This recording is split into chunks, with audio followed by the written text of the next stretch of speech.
My boyfriend asked me to shave my head in solidarity of his sister's cancer. When I did, he called me a bald freak and dumped me. So I showed up to his fundraiser and made him tell everyone why we're not together anymore. 7 months ago, my boyfriend's sister Sable was diagnosed with stage 4 lymphoma. Her odds weren't good, and within 6 weeks her hair was already falling out. We were at her favorite seafood restaurant celebrating her 13th birthday, and she just looked so sad, sighing about how she feels like a monster, how kids at school are bullying her for her lack of hair. I was about to tell her she was the most beautiful girl regardless when suddenly my boyfriend Kane clinked his glass. "I have an announcement to make," he said, staring at Sable, then back at me. "Sable, I know how alone you feel because of your hair." He then turned to me. "That's why my lovely girlfriend here has decided to shave her head bald, to show you that you're not alone." Sable's face instantly lit up while mine went ghost white. "Really? You'll shave your head for me?" Sable asked excitedly. Her eyes looked happier than I'd seen since the diagnosis. I stared at her, not knowing what to say. I'd never even hinted at shaving my head. This was the first time Kane had ever brought it up. Before I could respond, Kane cut in. "Yes, really. She told me all about how she can't wait until her head is smooth as a bowling ball." Sable laughed at his joke. The mom stretched her hand out to hold mine across the table. The dad walked over and pulled me into a hug. The table next to us turned to me and gave me encouraging looks. The waiter even brought us free dessert. The rest of the night was spent talking about how brave and amazing I was, with Sable calling me her hero and telling me I was giving her the strength to continue her battle. I drove home that night realizing I couldn't say no, not after seeing how happy it made her. Over the next few weeks, I prepared myself mentally. Kane kept bringing it up in front of his family. Every dinner, every hospital visit, he'd mention it. "My girlfriend is so strong." His parents would tear up and Sable would smile. I felt trapped but committed. The day finally came. I went to the salon alone because Kane said he had work. I sat in that chair and watched chunks of my hair fall to the floor. The stylist kept asking if I was okay, and I kept saying yes, even though my hands were shaking and I was trying not to cry. When she finished, I looked in the mirror. I looked so different. But I thought about Sable and how this would make her feel less alone. I drove straight to Kane's house to show him. I was nervous but also kind of proud. I'd done something really hard for someone I cared about. I knocked on his door, and when he opened it, his face went completely white. "What did you do?" he said, staring at me like I was a stranger. "I shaved my head. For Sable. Like you announced at her birthday." His eyes got wide. "I thought we were just talking about it. Like I'd mention it to make her feel good but not actually do it." I couldn't believe what I was hearing. "You announced it in front of her entire family. You've been telling everyone for weeks." "Yeah, but I didn't think you'd actually go through with it." He stepped back from me like I was contagious. "You look like a freak. I can't date someone who looks like that. We're done." He shut the door in my face. I stood there on his porch, bald, completely shocked and alone. I got in my car and cried for an hour. 3 days later, I got a text from Sable. "Hey, I heard what my brother did. I'm so sorry." We got to talking, and she mentioned a fundraiser gala they were having for Sable this Saturday. "There's gonna be like 200 people. Kane's giving a speech. Wanna come? Show everyone what he did?" I almost said no. I didn't want to face him. But Sable hyped me up. She called me the sister she never had. My brother or not, Kane is trash. And trash needs to be dealt with. So I texted back, "I'll be there." Saturday night arrived. I put on a nice dress and walked in with my head held high. Kane saw me immediately from across the room. He looked panicked and rushed over. "What are you doing here? You need to leave." Before I could even answer, an older woman approached us with a warm smile. "Oh my goodness, you must be Kane's girlfriend. What you did, shaving your head for Sable, that's absolutely beautiful. You're so brave." I looked at Kane, then back at her. "Oh, we're not together anymore. Kane called me a bald freak for doing this and broke up with me. I'm here just for Sable." The woman's smile vanished. She stared at Kane with disgust and walked away without another word. This happened over and over throughout the night. Person after person came up, and every single time I calmly explained what Kane had said. I watched the words spread like wildfire. People started avoiding Kane, giving him dirty looks, whispering. Then came his speech. He got on stage to thank everyone for supporting his family through Sable's treatment. The room was ice cold. Literally nobody clapped. After his awkward speech, the event organizer took the microphone. "We have wonderful news. The anonymous donor who has been funding Sable's treatment since she was first diagnosed has come forward." My parents stood up from their table in the very back. They stared directly at Kane. My father took the stand. "I would like to say a few words to Kane. Can you please come on stage?" Kane stood frozen for a second before his legs started moving toward the stage. His face had gone pale white, and I could see his hands shaking at his sides. My father stayed perfectly still at the microphone, waiting, his expression calm, but his eyes locked on Kane like he was studying him. I felt my stomach twist into knots because, yes, I wanted people to know what Kane did, but watching it happen in front of 200 people suddenly felt too big, too public, too real. Sable's hand found mine under the table and squeezed tight. I glanced at her and she was sitting up straight, her bald head catching the ballroom lights, and she gave me a small nod like she was telling me it was okay. Kane climbed the 3 steps to the stage and stood about 5 feet from my father. The whole room had gone completely silent. You could hear the air conditioning humming. My father leaned into the microphone and his voice came out steady and clear. He said that he and my mother chose to help Sable without anyone knowing their names, because 15 years ago they lost their own son to leukemia. The room somehow got even quieter. I heard someone gasp. My mother was crying at our table, tears running down her face, and I realized I was crying too because I barely remembered my brother. I was only 3 when he died. My father kept talking, explaining that when they learned about Sable's diagnosis, it brought back all those hospital memories, all that fear and hope mixed together. He said watching another family go through the same fight made them want to help in any way they could. He said they understood the cost of treatment, the bills that pile up, the way medical debt can destroy a family even when you're trying to save your child's life. People in the audience were wiping their eyes. I saw Kane's mother at her table near the front with both hands covering her mouth. Then my father turned his whole body to face Kane directly. He said that a few days ago they learned something that made them question their choice to stay anonymous. He said they learned that the young woman who shaved her head to support Sable, who made that sacrifice without being asked, was treated with cruelty by someone in the family they were helping. His voice got harder when he said that learning how Kane treated me made them wonder if they wanted to keep supporting a family that raised someone capable of such meanness. Kane's face drained of every bit of color. His mouth opened like he wanted to say something, but nothing came out. His mother let out a loud gasp that echoed in the silent room. His father's head dropped down and he stared at the table. My father said they spent the last few days talking about whether to stop the funding. The room felt like it was holding its breath. Then he said that they decided they would absolutely keep paying for Sable's treatment because she deserves every possible chance at life, and she didn't do anything wrong. The relief on Sable's face made me start crying harder. But my father said they wanted everyone here tonight to know the truth about Kane's character, about what kind of person calls someone a freak for making a sacrifice. Kane tried to step forward and opened his mouth to speak, but my father held up one hand. He said he wasn't interested in hearing excuses or apologies designed for public consumption. He said real apologies happen in private, not on a stage in front of a crowd. Then he stepped away from the microphone and walked back to our table. The room exploded into whispers, people turning to each other and talking fast. Melody Stewart rushed onto the stage looking flustered and announced that dinner would be served shortly. I sat there shaking, my whole body trembling, because my father had just defended me in front of all these people, and I felt overwhelmed by it. Everyone was looking at our table now. Some people were crying, others looked angry. I could feel the weight of 200 pairs of eyes on me and my family. Kane stood alone on the stage for maybe 5 seconds before he basically ran off it and straight out of the ballroom. The doors slammed behind him. I looked over at his parents' table, and they were both sitting there like statues, completely frozen. His mother's face was wet with tears. His father hadn't moved at all. Sable leaned close to me and whispered that her parents had no idea about what Kane did until right now, that he told them we broke up for normal reasons. Her voice was quiet and sad. I felt this sharp pang of guilt in my chest, because Kane's parents had always been so nice to me, and now they were sitting there devastated because of their son's actions. Waiters started bringing out salads and people slowly began talking again, but the energy in the room had completely changed. During dinner, at least 10 different people came over to our table. They told my parents how generous and amazing they were. They told me how brave I was. They squeezed my shoulder or hugged me. But I couldn't taste any of the food on my plate. I just kept watching Kane's mother across the room, watching her cry quietly while his father sat there staring at his empty plate like he couldn't believe what just happened. Sable picked at her chicken, taking tiny bites. The chemo had killed most of her appetite weeks ago. I watched her push food around and I suddenly felt angry because this night was supposed to be about celebrating her, about raising money for her treatment. But instead, it had turned into this adult drama mess. She deserved better than this. After dinner ended and people started getting coffee and dessert, Kane's mother stood up from her table. Her eyes were red and puffy. She walked over to us and asked if she could speak with me privately.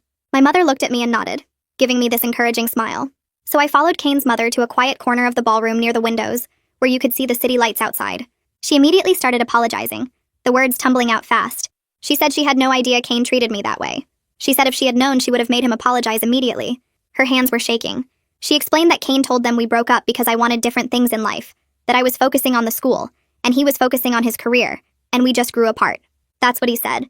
She looked horrified as she talked, like she was realizing her son had lied to her face. I told her I wasn't angry at her or Kane's father. I said they had both been nothing but kind to me since the day we met. She started crying harder, these big tears running down her face, and she said she didn't know where she went wrong raising her son. She said she taught him to be kind and respectful, and she couldn't understand how he could do something so cruel. I found myself reaching out to hug her even though I was the one who got hurt. It felt weird comforting her, but I did it anyway.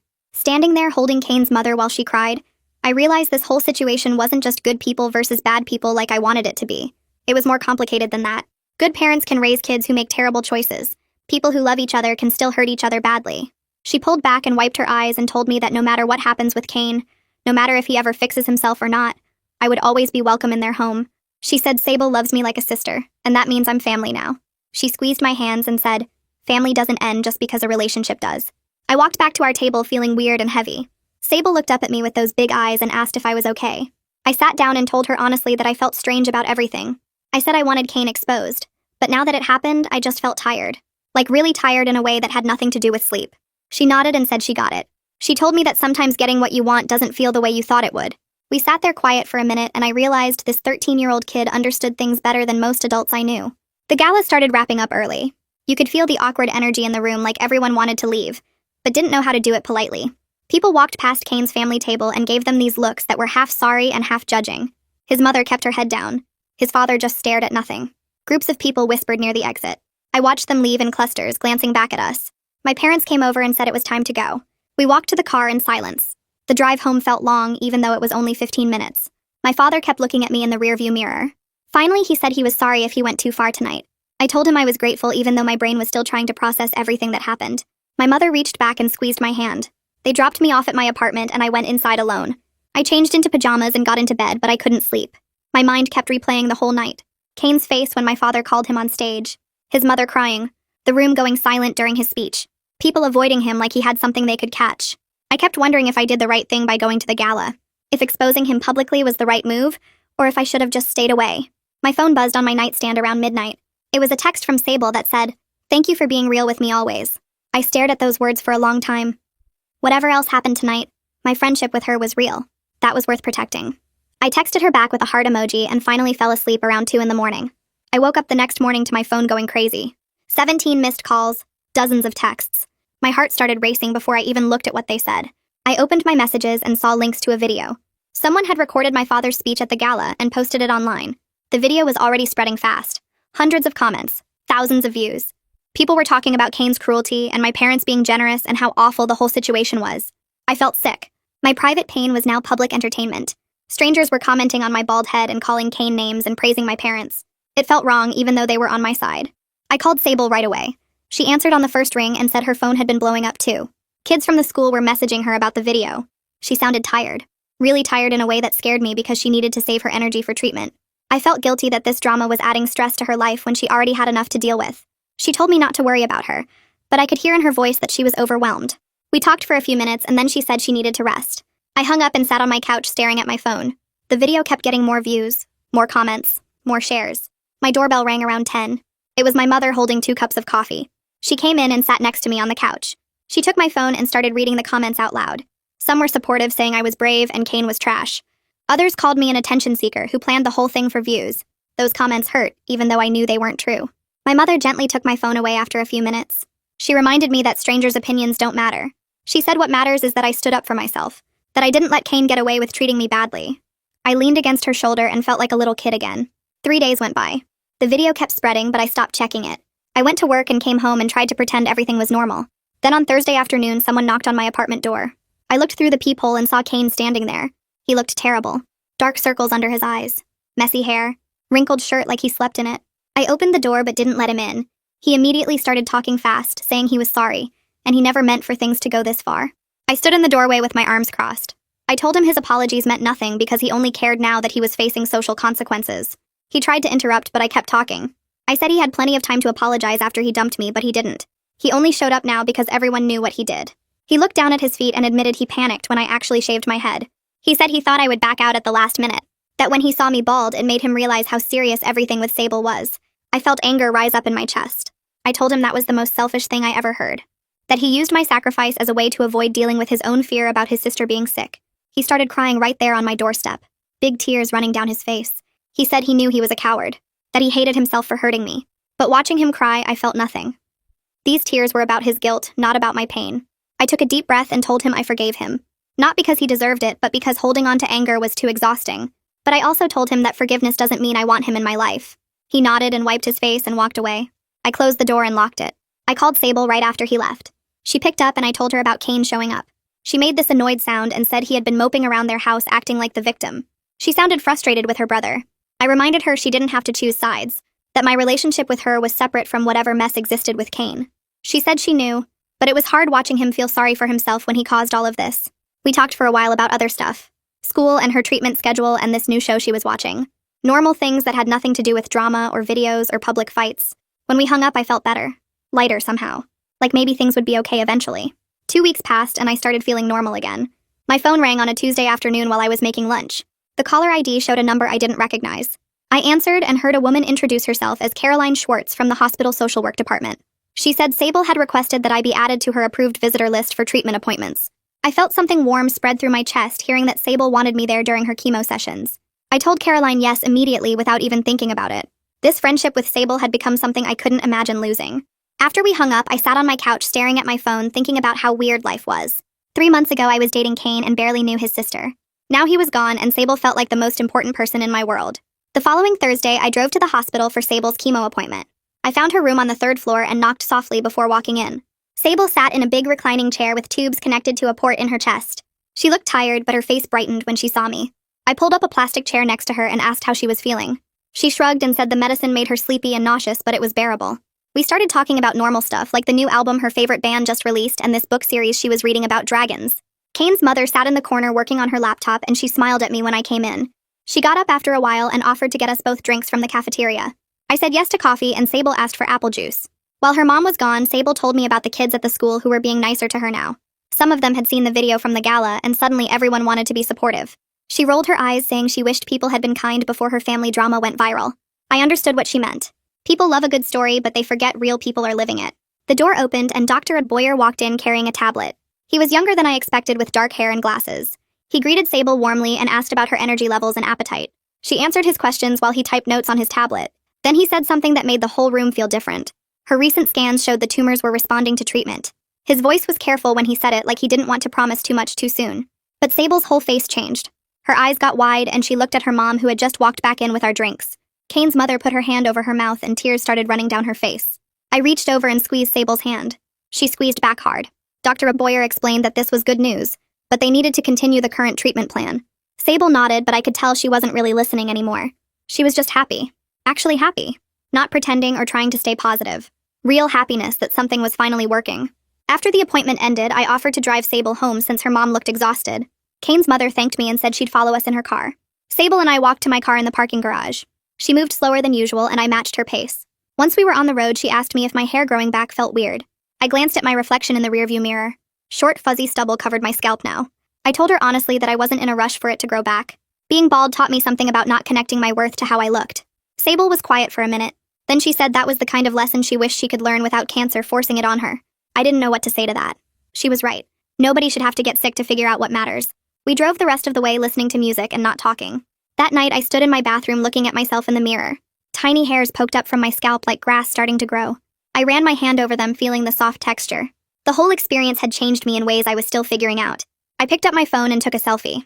I typed twins in a text to Sable and sent the picture. She responded within seconds with a laughing emoji and a heart. I smiled at my phone and felt grateful for this weird, unexpected friendship. My parents called the next day and invited me to dinner at their house. I drove over Saturday evening and found them both in the kitchen cooking. My mom hugged me and my dad kissed my forehead like he used to when I was little.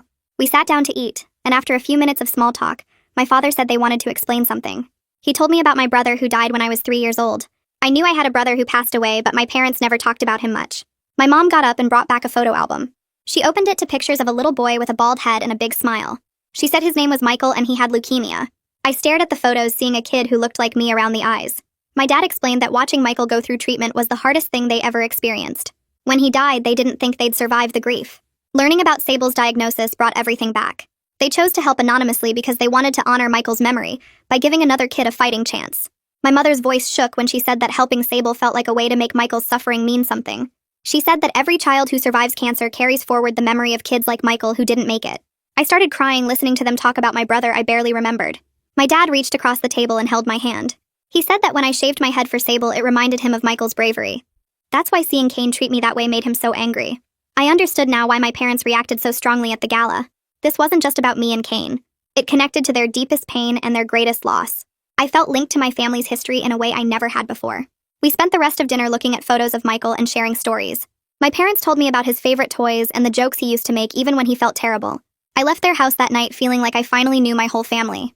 A month went by and life settled into a new routine. I went to work and hung out with Sable and tried not to think about Kane. Then one afternoon I ran into him at the grocery store. I was reaching for cereal when I heard someone say my name. I turned and there he was standing in the aisle looking uncomfortable. He asked how I was doing. I said fine and asked about Sable. He said she was doing better and her treatment was going well. I nodded and said that was good. We stood there in awkward silence for a few seconds. He looked different somehow. Smaller maybe. Or just tired. He seemed genuinely humbled by everything that happened.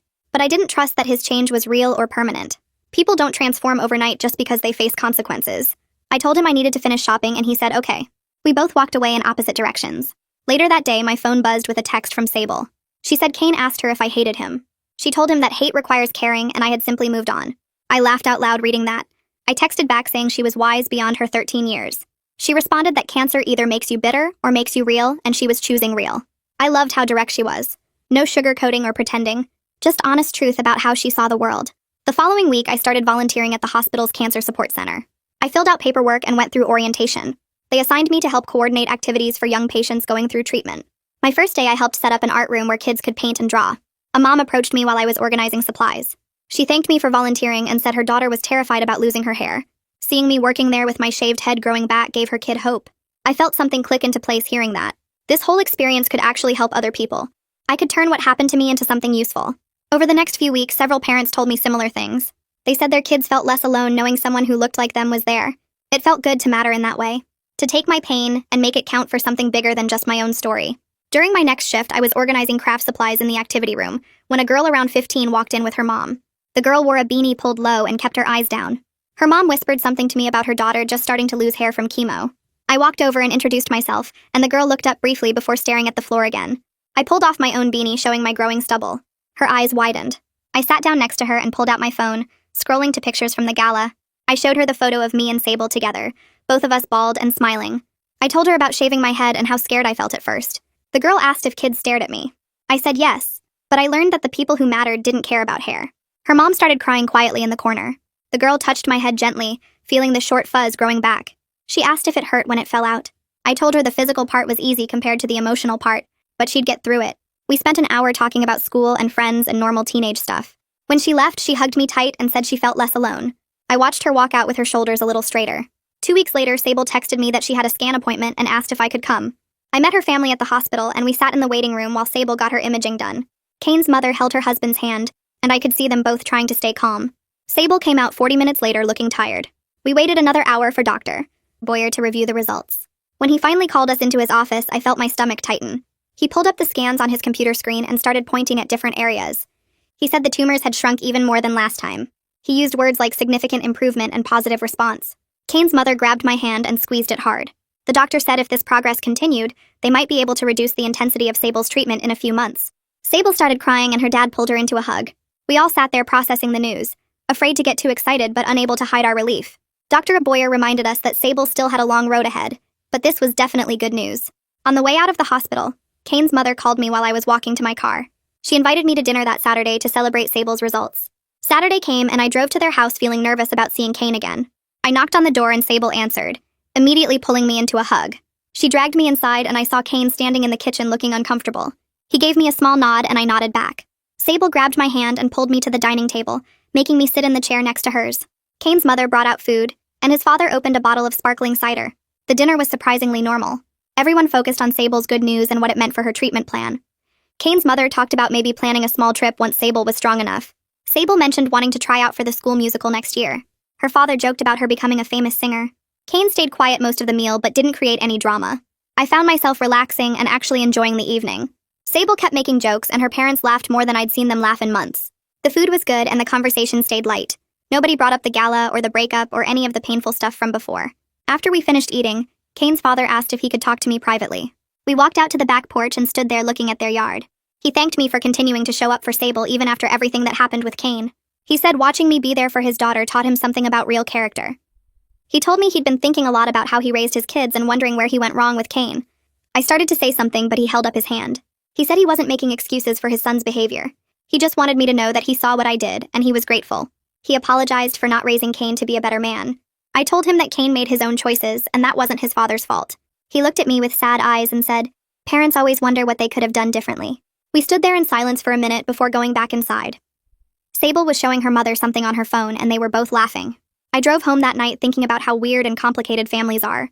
Good people can raise selfish kids. Bad situations can create unexpected connections. Forgiveness doesn't mean you have to let someone back into your life. I pulled into my driveway and sat in my car for a few minutes processing everything. My phone buzzed with a text from Sable. She wrote that I was basically her sister now and she hoped I was ready for that commitment. I smiled and texted back that I was definitely ready. She sent back a bunch of heart emojis and a gif of two people hugging. I went inside my apartment and looked in the mirror at my growing hair. It was still really short, but you could see the shape of a pixie cut starting to form. I took a selfie and posted it on social media without thinking too much about it. 3 months had passed since the gala. My hair had grown into a proper pixie cut that I actually loved way more than my long hair. It was easy to style and made me feel confident in a way I hadn't expected. I checked my social media and saw that Sable had commented on my selfie from months ago. She wrote that we were still twins in spirit with a bunch of heart emojis. I smiled, knowing our bond wasn't about matching appearances anymore. It was about something deeper that had nothing to do with hair or cancer or Kane. I commented back with hearts, and she immediately replied asking if I was free next week. She said her school was having a spring concert and she was singing in the choir. She wanted me to come watch her perform. I told her I wouldn't miss it for anything. The night of the concert, I arrived at the school auditorium and found Sable's parents in the 3rd row. They waved me over and I sat down next to them. The auditorium filled up with families and students. I looked around and spotted Kane sitting by himself near the back. He saw me and gave a small wave. I waved back but didn't go over to talk to him. The lights dimmed and the choir walked onto the stage. Sable stood in the 2nd row wearing a black dress with her hair growing back in patches. She looked confident and happy. The choir started singing and I watched Sable's face light up. Her voice blended with the others and I felt proud seeing her up there doing something normal after everything she'd been through. Halfway through the concert, Sable had a solo part. She stepped forward and sang alone for about 30 seconds. Her voice was clear and strong. I glanced back and saw Kane wiping tears from his eyes. Sable's mother reached over and squeezed my hand. When the concert ended, everyone stood up and clapped. Sable beamed from the stage. After the concert, we waited in the lobby for Sable to come out. Kids streamed past us, talking and laughing. Sable finally appeared with a group of her friends. She ran over and hugged her parents first, then me. She turned to her friends and introduced me as her sister. Not her brother's ex-girlfriend, just her sister. Her friends smiled at me, and one girl said she'd heard all about me. Another friend said what I did was really amazing. A third girl asked if she could take a selfie with both of us. We posed together and she posted it immediately. Sable's friends asked me questions about college and volunteering at the hospital. I felt genuinely accepted by these teenagers in a way that surprised me. They treated me like I was part of Sable's life naturally. Sable's parents stood nearby talking to other parents. Kane had left already without saying goodbye to anyone. Sable grabbed my arm and said her friends wanted to get ice cream and asked if I could come. I looked at her parents and they nodded encouragingly. A week later, I got a call from the hospital. Dr. Aboyer wanted to schedule a family meeting to discuss Sable's treatment plan going forward. Sable had added me to her visitor list months ago, so they called me directly. I told them I'd be there and marked it on my calendar. The day of the meeting, I arrived at the hospital and found Sable's whole family already in Dr. Aboyer's office. Sable patted the chair next to her and I sat down. Kane was there too, sitting in the corner looking serious. Dr. Aboyer pulled up Sable's latest scans on his computer. He pointed at different images and explained what we were seeing. He said Sable's tumors had shrunk significantly over the past several months. The treatment was working better than they'd initially hoped. He used the word cautiously optimistic. He said Sable would still need maintenance treatment for at least another year, but the intense chemo sessions could be reduced. Sable could start living a more normal life. She could go back to the school full-time. She could participate in activities without worrying as much about her immune system. Sable's mother started crying. Her father put his arm around her and his eyes filled with tears too. I felt my own eyes getting wet because this girl had become so important to me. Seeing her parents break down with relief made everything feel real. Sable reached over and held my hand. Dr. Aboyer gave the family a minute to process the news. Kane sat quietly in his corner, but I could see genuine happiness on his face for his sister. Whatever else he did love Sable deeply. That much was obvious. The doctor continued explaining the maintenance plan and what it would look like. Fewer hospital visits, less intense medication, regular monitoring to make sure the cancer stayed away. Sable asked questions about her hair growing back fully, and when she could stop wearing hats. Dr. Aboyer smiled and said her hair would continue growing, and she'd probably have a full head of hair within 6 months. Sable's mother hugged me and thanked me for being there. Her father shook my hand firmly. We all left the office feeling lighter than we had in months. That evening, Sable's mother called me while I was driving home from the hospital. She asked if I could help plan Sable's 14th birthday party next month. I said yes immediately. She told me she wanted it to be a happy celebration focused on Sable's progress. No fundraiser stuff. No drama like last year's birthday at the restaurant. Just a normal party for a normal teenager. I could hear the hope in her voice when she said normal. Over the next few days, Sable and I texted constantly about party ideas. She sent me Pinterest boards with decorations. I sent her pictures of different cake designs. We spent hours on FaceTime planning every detail. She told me she wanted something small at their house. Just close friends and family. She said she was tired of being Sable the cancer patient. She wanted to be a regular teenager celebrating another year of life. I understood that completely. We decided on pizza, video games, and a simple cake. Nothing fancy or medical related. The week before the party, my parents called and asked if they could meet Sable properly. They said they'd been funding her treatment for months but hadn't actually spent time with her. I thought that was a great idea. I texted Sable and her parents to arrange a dinner at a nice restaurant downtown. Sable was excited and nervous at the same time. She kept asking me what my parents were like and if they'd think she was weird. I told her they'd love her. The night of the dinner, I picked up Sable and drove her to the restaurant. She wore a cute dress and a colorful headscarf. She looked happy and healthy despite everything. My parents were already seated when we arrived. My mom stood up and hugged Sable immediately. My dad shook her hand with a warm smile. We all sat down and looked at menus. Sable ordered the biggest steak they had. My dad laughed and said he liked her style. She started telling stories about the terrible hospital food, how the jello was always weird colors, how the chicken tasted like rubber. My parents were cracking up. She had them completely charmed within 10 minutes. After we ordered, my parents got more serious. My dad told Sable about my older brother who died from leukemia when I was 3. Sable's smile faded and she listened carefully. My mom explained why they chose to help her family. She said watching another family fight cancer made them want to help however they could. Sable's eyes filled with tears. She reached across the table and held my mom's hand. She said she would honor my brother's memory by living her life fully. My mother started crying too. I sat there watching 3 generations of cancer experience connect in that moment. My dad had to look away and wipe his eyes. The waiter came with our food and the mood lifted a bit. We ate and talked about happier things. Sable asked my parents about my brother, what he was like, what he enjoyed doing. They told her stories I'd never heard before, about how he loved dinosaurs and building forts, how he was brave during his treatment. Sable said she wished she could have met him. The dinner ended with hugs and my parents promising to come to Sable's birthday party. Saturday arrived and I drove to Sable's house early to help set up. Her mom had ordered pizza. Her dad was setting up the TV for video games. I brought the cake I'd picked up that morning. It was decorated with music notes since Sable loved singing. Simple but perfect. Sable's school friends started arriving around 2. About 8 kids total. They were loud and excited and treated Sable like any other teenager. No awkward looks at her headscarf. No careful handling. Just normal friendship. They played video games in the living room while the adults hung out in the kitchen. I floated between both groups. Sable kept pulling me over to introduce me to different friends. She called me her sister every time. Not her brother's ex. Not the girl who shaved her head. Just her sister. When it was time for cake, everyone gathered in the dining room. I lit the candles while her mom dimmed the lights. We sang happy birthday. Sable closed her eyes and made a wish before blowing out all 14 candles. The look of pure joy on her face made everything worth it. All the drama with Kane, the public confrontation at the gala, everything. After cake, the party continued with more games and music. I was helping clean up plates in the kitchen when Kane appeared next to me. He asked if we could talk outside. I felt my stomach tighten but agreed. We walked out to the backyard where it was quiet.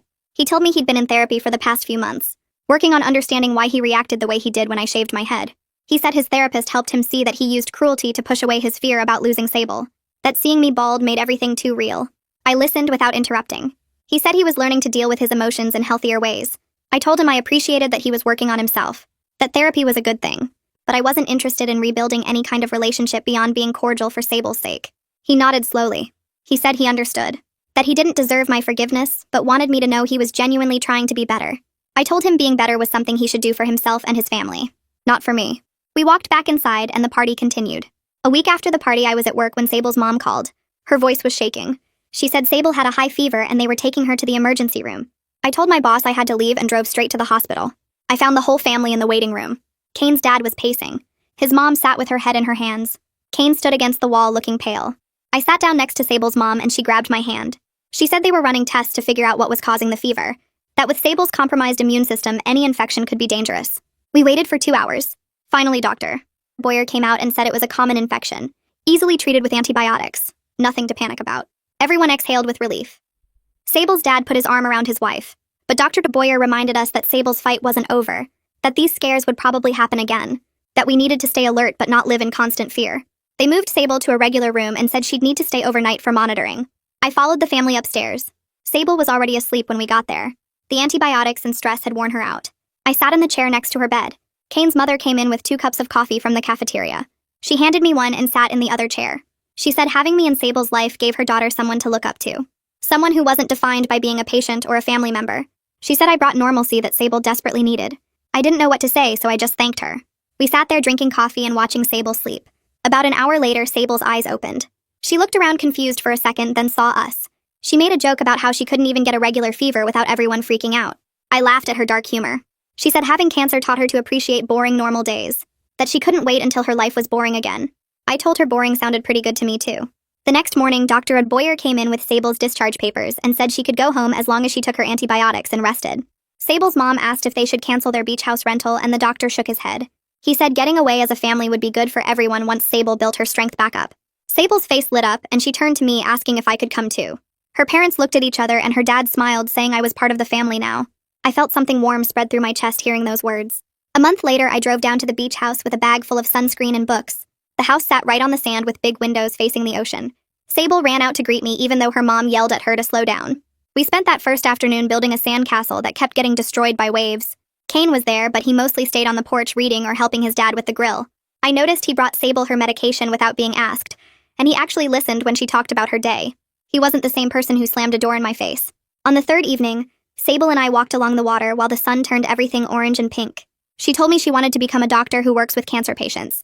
I asked her why, and she said because she knows what it feels like to be scared and alone in a hospital room. She said she wants to be the kind of doctor who remembers that patients are people, not just cases. I told her she would be amazing at it because she understood things that can't be taught in medical school.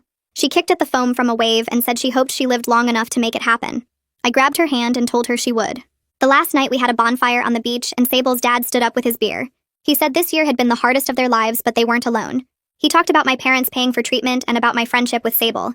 He said family isn't always about blood, and sometimes the people who show up for you matter more than the ones who are supposed to.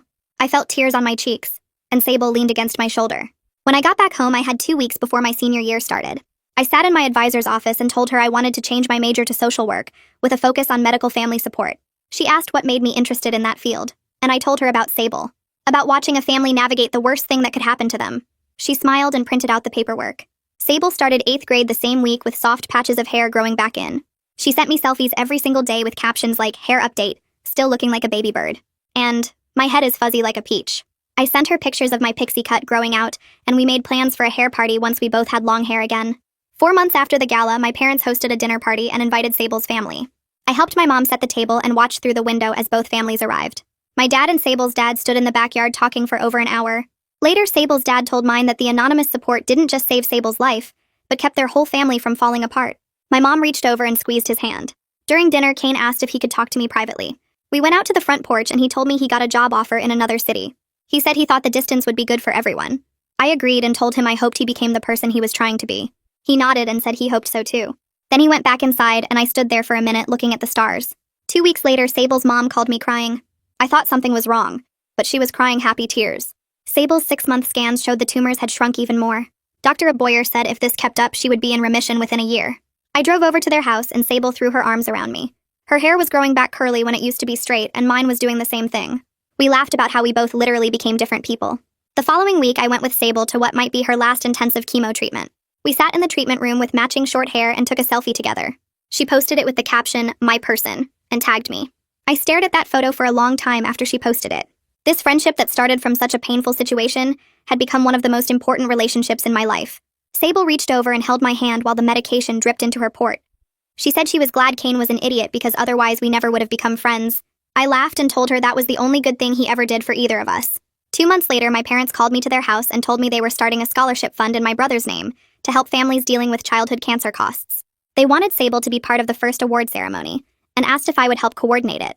I spent the next 3 weeks helping plan the event at a local community center, where 50 people gathered to watch my parents present the first scholarship check to a family whose daughter was going through treatment. Sable stood at the microphone in a navy dress with her hair growing back in patches and talked about how support during treatment meant everything. She said that having people show up for you when you felt alone made the difference between giving up and keeping going. Her voice cracked when she mentioned me shaving my head and how that single act of solidarity gave her strength on her hardest days. I watched from the audience as people wiped tears from their eyes, and I felt proud of this kid who turned her pain into something that could help others. After the ceremony ended, Sable ran over and hugged me tight while my parents stood nearby smiling at us. Thanksgiving came 3 weeks later, and Sable's mom called to invite me to their family dinner. I showed up with pumpkin pie and sat at their table surrounded by aunts and uncles and cousins who all knew my story by now.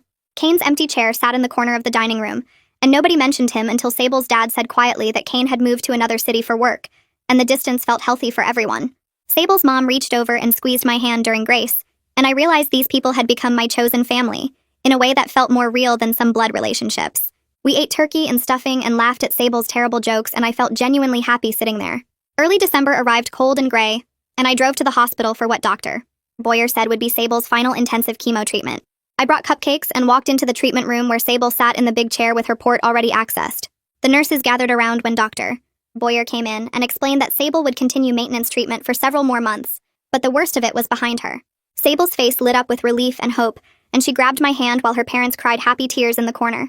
We ate cupcakes right there in the treatment room, and the nurses cheered and took pictures with us. I looked at Sable with her patchy hair growing back and her bright smile, and I thought about how far she had come from that sad girl at the seafood restaurant 7 months ago. On a freezing January morning, Sable texted asking if I wanted to meet for coffee at the shop near her school.